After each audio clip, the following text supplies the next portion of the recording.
আসসালামু আলাইকুম সম্মানিত দর্শক, আশা করি সবাই ভালো আছেন।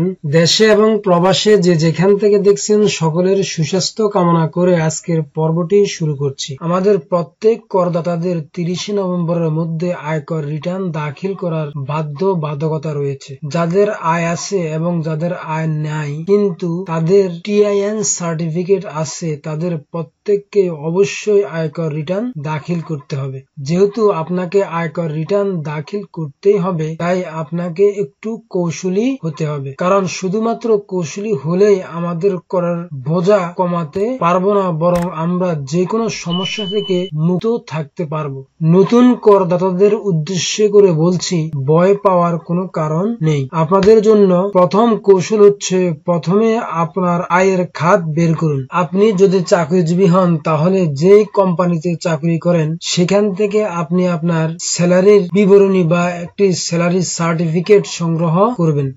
তারপর আপনি আপনার অর্জিত সম্পত্তির যেমন জমি জমা, ব্যাংকের জমানো টাকার হিসাবপত্র ইত্যাদি একটি লিস্ট তৈরি করবেন। গণনাকৃত ট্যাক্স শূন্য হয় তাহলে আর দেরি না করে আপনি তাৎক্ষণিক আপনার ট্যাক্স রিটার্ন পূরণ করে ট্যাক্স অফিসে জমা দিয়ে দিন। কৌশল 2, একটি ট্যাক্স রিটার্নে শুধু আয়ের হিসাবই থাকে না, বরং একজন করদাতার সকল আর্থিক হিসাব এই রিটার্নে উল্লেখ থাকে। আপনারা যখন ট্যাক্স রিটার্ন পূরণ করবেন তখন ট্যাক্স রিটার্নকে মোট 6টি ভাগে ভাগ করে নেবেন, তাহলে পূরণ করতে সুবিধা হবে।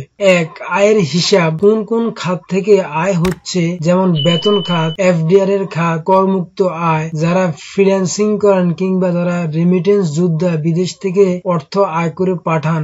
নাম্বার 2, ব্যয়ের খাত। কোন কোন খাতে আপনি ব্যয় করছেন বা ব্যয় হচ্ছে, আপনার পারিবারিক খরচ, বাড়ি ভাড়া, সন্তানদের লেখাপড়ার খরচ ইত্যাদি। 3. পূর্ববর্তী সম্পদ, যেমন 30 জুন পর্যন্ত যে সম্পদগুলো অর্জিত হয়েছে, যেমন জমি জমা, ব্যাংকের টাকা, গাড়ি ইত্যাদি। 4. বর্তমান সম্পদ, 1 জুলাই থেকে 30 জুন পর্যন্ত অর্জিত সম্পদ, যেমন জমি জমা, ব্যাংকের টাকা, গাড়ি ইত্যাদি। 5. দান ও ঋণ। 6.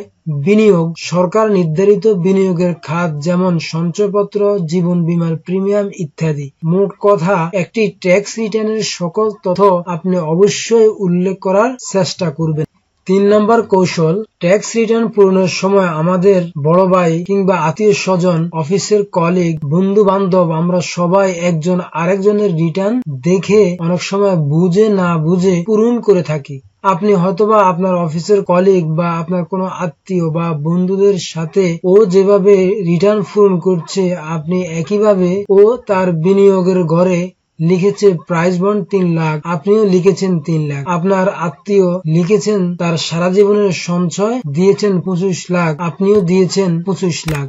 এছাড়াও একটি প্রচলিত রীতি আছে, প্রথম রিটার্নে সারা জীবনের সঞ্চয় বেশি দেখাতে হবে। এখন আমার প্রশ্ন হলো, এই বছর আয় শুরু করার আগে যদি আমার সারা জীবনের সঞ্চয় 25 লক্ষ টাকা থাকে, তাহলে সেই টাকা আমি কিভাবে আয় করছি, আমার সোর্স অফ ইনকাম কি, বা আমার এই টাকার উৎস কি, এই টাকা এতদিন আমি কোথায় রেখেছি? নিশ্চয় আমি এটি আমার ঘরে কোথাও গচ্ছিত রাখি নাই। যদি ব্যাংকে রাখি তাহলে ব্যাংকের মুনাফার হিসাব কোথায়? পরিশেষে আমাদের দাখিলকৃত রিটার্নটি হয়ে যায় হযবরল। এইভাবে অস্বাভাবিক তথ্যের কারণে আপনি নানা ধরনের প্রশ্নের সম্মুখীন হবেন। আজ না হয় কাল একদিন আপনাকে এই সকল প্রশ্নের সম্মুখীন হতেই হবে। এক কথায়, অন্যের ট্যাক্স রিটার্নের অনুকরণ না করে নিজের অর্জিত সঠিক সম্পত্তির তথ্য দিয়ে আপনার আয়কর রিটার্ন পূরণ করুন। অন্যের দ্বারা কোনোভাবেই প্রভাবিত বা পরাজিত হবেন না। কৌশল 4, আমাদের দেশে ট্যাক্স আইনে চাকরিজীবীদের আয়কর সাধারণত 2 ভাবে গণনা করা হয়। এক প্রকার সরকারি চাকরিজীবীদের জন্য এবং আরেক প্রকার বেসরকারি চাকরিজীবীদের জন্য। 2 প্রকার চাকরিজীবীদের রিটার্ন জমা দেওয়ার সময় বেতন বিবরণী, কর কর্তন সনদ, প্রতি মাসে রিটার্ন জমা দেওয়ার সময় অফিস থেকে একটি নির্দিষ্ট অংশ ট্যাক্স কেটে রাখে, তার সার্টিফিকেট, ব্যাংক বিবরণী, যেই ব্যাংক অ্যাকাউন্টে আপনার বেতনের টাকা প্রবেশ করেছে, রেয়াত দাবি করলে জীবন বীমার প্রিমিয়াম, সঞ্চয়পত্র ইত্যাদির বিবরণী ট্যাক্স রিটার্নের সাথে জমা দিতে হবে।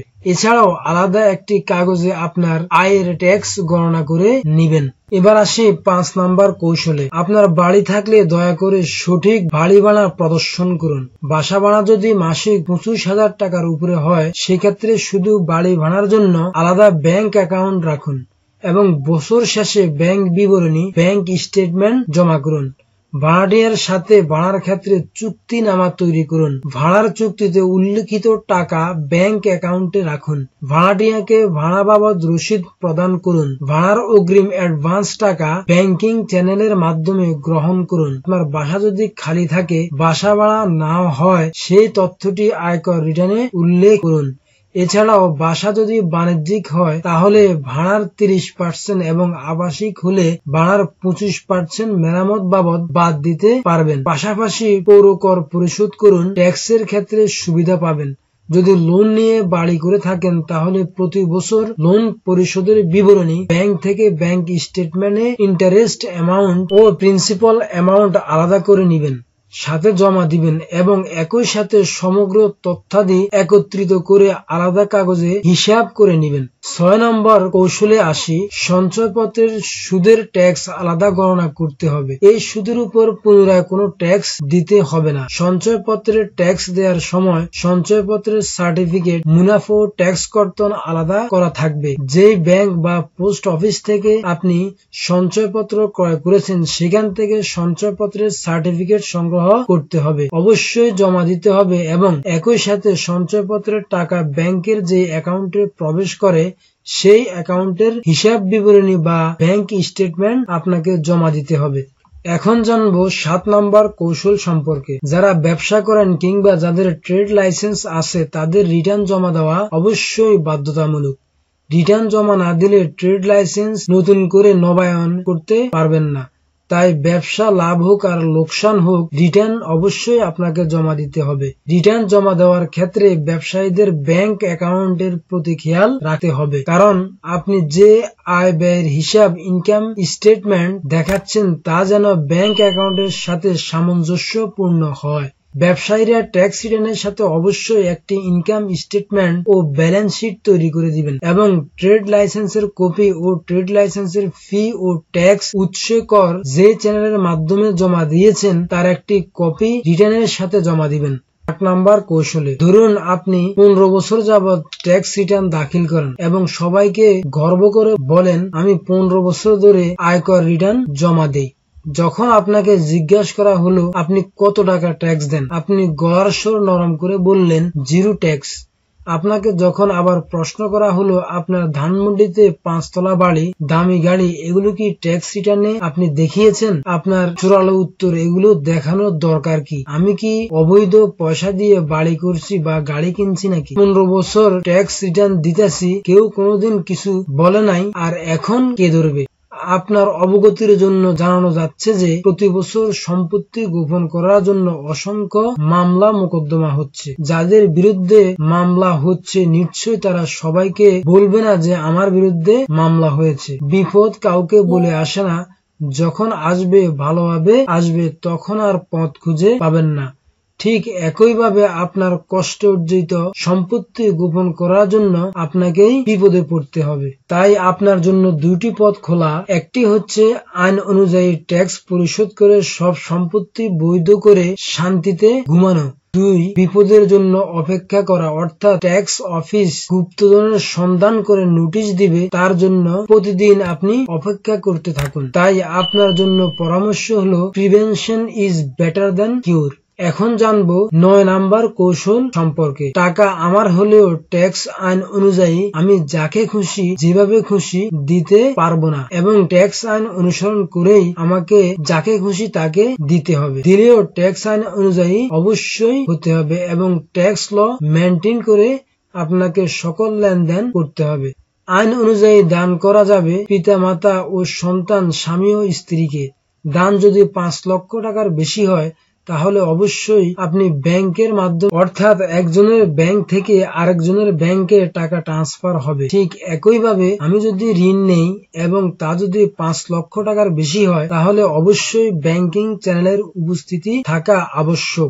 একজনের ব্যাংক থেকে আরেকজনের ব্যাংকে টাকা ট্রান্সফার অবশ্যই করতে হবে। খেয়াল রাখতে হবে 5 লক্ষ টাকার নিচে ঋণ নিলে তা অবশ্যই 3 বছরের মধ্যে আপনাকে ফেরত দিতে হবে। দানের ক্ষেত্রে ব্যাংকিং চ্যানেলের পাশাপাশি দানের ঘোষণাপত্র ডিক্লারেশন দিতে হবে। সর্বশেষ কৌশলটি হচ্ছে যারা করমুক্ত আয় করেন, যেমন যারা বিদেশে চাকরি করেন বা ফ্রিল্যান্সিং করেন, বৈদেশিক মুদ্রা আনয়ন করেন, তাদের খেয়াল রাখতে হবে তাদের আয় করমুক্ত, কিন্তু রিটার্ন দাখিল বাধ্যতামূলক। আইন অনুযায়ী রিটার্ন দাখিল না করলে করমুক্ত আয় করমুক্ত হিসেবে আর থাকবে না, অর্থাৎ রিটার্ন দাখিল না করলে করযোগ্য আয় হিসেবে